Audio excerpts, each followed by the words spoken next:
محترم جناغه ورو پوښتنه کړې ده په فاتحه کې 3 ورځې د قرآن کریم تلاوت کیږي، آیا دا ثابت دي که نه دي ثابت؟ بسم الله الرحمن الرحیم حامدا مصلیا. فاتحه خو نفس تسلی ورکول دي، فاتحه تعزیه ده، تعزیه نفس تسلی دغه سړي ته ورکول دي چې دغه مړی سوی دی،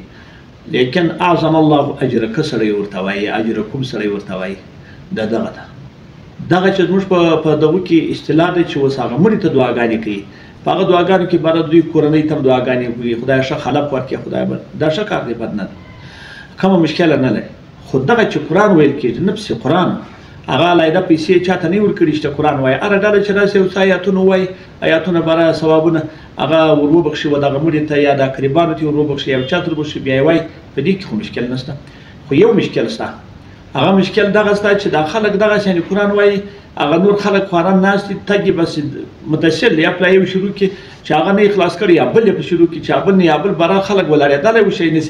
په دغه کې نه بیا څوک سم مشکل سره نفس د قرآن اعظم شان هغه وینا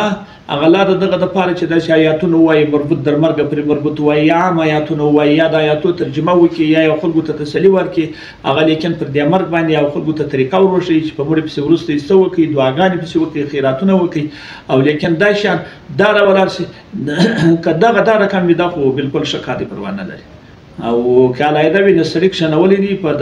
پاکستان کې بعض مشت ویل خپل میا سره نه دلدل چې دوی به یو قاری ته روپی ورکړي وي، باره به ورته ویل ولتل تکشنه د 3 ورځې فاتحه ده یا 2 ورځې فاتحه ده د شارو فاتحه هغه چې تکشنه بس چې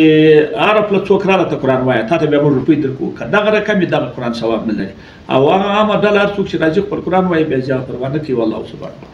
ډېر مننه محترم مفتي صاحب، په دې هیله چې محترم جناب